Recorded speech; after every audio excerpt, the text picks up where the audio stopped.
Assalamualaikum warahmatullahi wabarakatuh. Saya Raselia Sudirman Dan saya Amelia Erianto. Kami di sini akan membahas Masa reformasi era SBY. Selama 3 tahun di bawah kepemimpinan Presiden Megawati Soekarno Putri, waktunya tiba untuk memilih parlemen dan presiden baru di Indonesia. SBY merupakan presiden pertama dari era reformasi, menggantikan Megawati. SBY menjadi presiden ke-6 Indonesia yang dilantik pada 20 Oktober tahun 2004 dengan pasangannya Yusuf Kala. Adapun visi misi dari pasangan SBY-JK tahun 2004 sampai 2009 yang visinya berisi terwujudnya kehidupan masyarakat bangsa dan negara yang aman, bersatu, rukun, dan damai. Terwujudnya masyarakat bangsa dan negara yang menjunjung tinggi hukum, kesetaraan, dan HAM. Terwujudnya perekonomian yang mampu menyediakan kesempatan kerja dan penghidupan yang layak, serta memberikan fondasi yang kokoh bagi pembangunan yang berkelanjutan. Visinya berisi mewujudkan Indonesia yang aman damai, mewujudkan Indonesia yang adil dan demokratis, mewujudkan Indonesia yang sejahtera. Pada masa Presiden SBY ditandai dengan banyaknya terjadi bencana alam di Indonesia.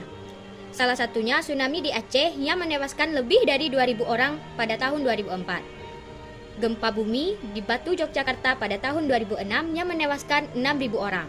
Dilanjutkan dengan semburat lumpur di Sidoarjo, tepatnya di Porong Jabon Tangulangin sebagian Gempol yang terjadi pada tanggal 29 Mei 2006.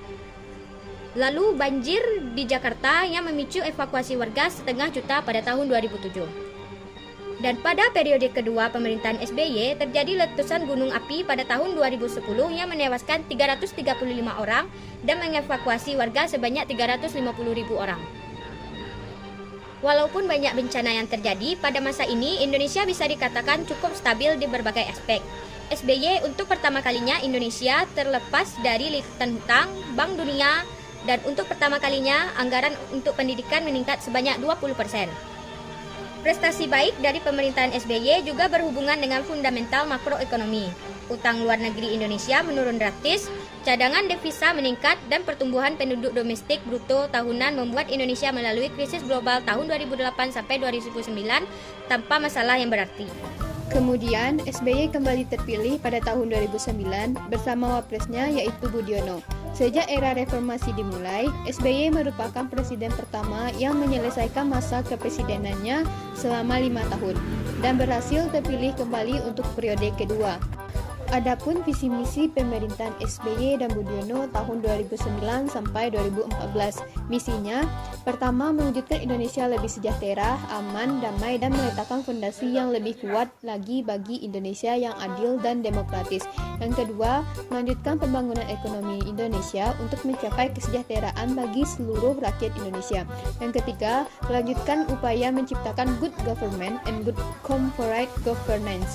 Selanjutnya, demokratisasi pembangunan dengan memberikan ruang yang cukup untuk partisipasi dan kreativitas segenap komponen bangsa.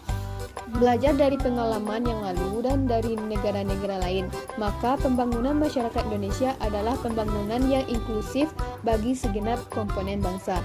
Dan yang terakhir, melanjutkan penegakan hukum tanpa pandang bulu dan memberantas korupsi. Visinya yaitu terwujudnya Indonesia yang mandiri, maju, adil, dan makmur, melanjutkan pembangunan menuju Indonesia sejahtera, memperkuat pilar-pilar demokrasi, dan memperkuat dimensi keadilan di semua bidang. Kebijakan masa pemerintahan SBY. Pada periode sebelumnya, Presiden SBY membuat Kabinet Indonesia Bersatu, dan periode kedua ini, SBY kembali membentuk sebuah Kabinet Indonesia Bersatu Jilid 2, yang dimana melanjutkan program-program kerja sebelumnya. Kebijakan politik masa pemerintahan SBY. Presiden SBY menganut konsep trias politika, yaitu eksekutif, yudikatif, dan legislatif, di mana konsep tersebut berusaha menempatkan sesuai dengan susunan struktural sistem politik Indonesia, yakni yang pertama, meningkatkan peranan Indonesia di dunia internasional, memperkokoh persatuan dan kerjasama ekonomi, meningkatkan kerjasama antar negara untuk menggalang perdamaian dan ketertiban dunia, dan yang terakhir, meningkatkan kepedulian, keberpihakan, dan perlindungan bagi warga negara Indonesia di luar negeri. Kebijakan hukum pada masa pemerintahan SBY. Penggunaan instrumen hukum untuk menanggulangi bencana alam melalui Undang-Undang Nomor 24 Tahun 2007. Kemudian menghancurkan korupsi dan terorisme. Kebijakan ekonomi masa pemerintahan SBY.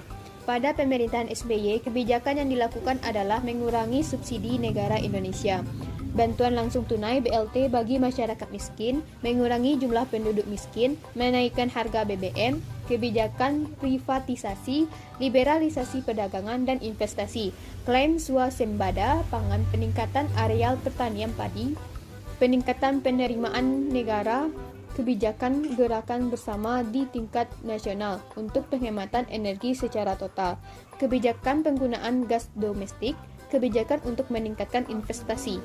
Kebijakan pendidikan masa pemerintahan SBY, yaitu meningkatkan anggaran pendidikan menjadi 20% dari keseluruhan APBN, perbaikan secara fundamental kualitas kurikulum dan penyediaan buku-buku yang berkualitas, meneruskan perbaikan kualitas guru, dosen, serta peneliti, memperbaiki remunerasi guru, dan melanjutkan upaya perbaikan penghasilan kepada guru, dosen, dan para peneliti, memperluas penerapan dari kemajuan teknologi informasi dan komunikasi atau TIK untuk mendukung kinerja penyelenggaraan pembangunan di bidang pendidikan.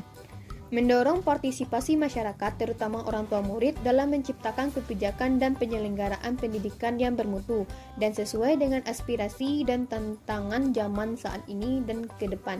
Mengurangi kesenjangan dalam akses pendidikan dan kualitas pendidikan, baik pada keluarga berpenghasilan rendah maupun daerah yang tertinggal. Memberikan BOS bantuan operasional sekolah kepada sekolah bawah maupun menengah untuk meningkatkan kualitas murid. Kelebihan pemerintahan SBY.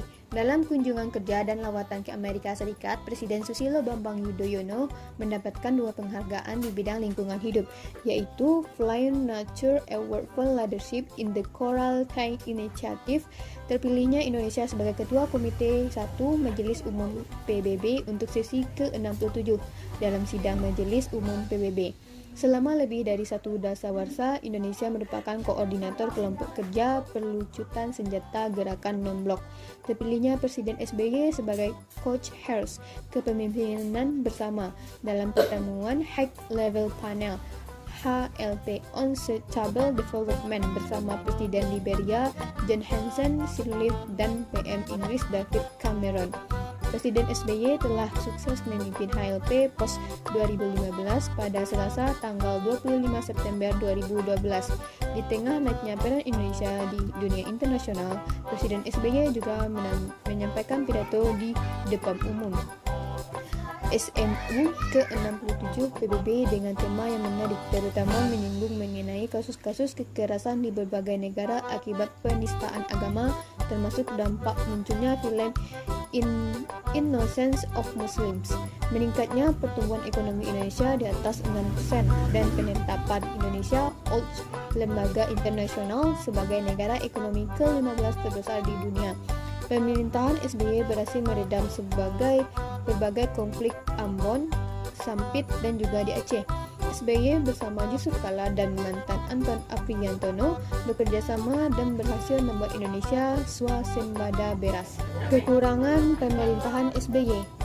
Bensin premium ketika SBY baru berkuasa tahun 2004 hanya 1.800 per liter, namun oleh SBY dinaikkan menjadi 2.400, kemudian menjadi 4.500 dan akhirnya 6.000 per liter, mengikuti harga pasar NYMEX yang dimainkan para spekulan pasar komoditas. Akhirnya harga barang-barang naik dan membuat rakyat menderita. Pada zaman SBY, Indonesia tetap belum dapat mandiri. Lebih dari 90% gas Indonesia dikelola oleh asing. Untuk pertambangan emas, perak, dan tembaga, perusahaan asing mendapat 85%. Suatu kenyataan bahwa Indonesia masih terpuruk sebagai salah satu negara yang belum bisa memberantas korupsi.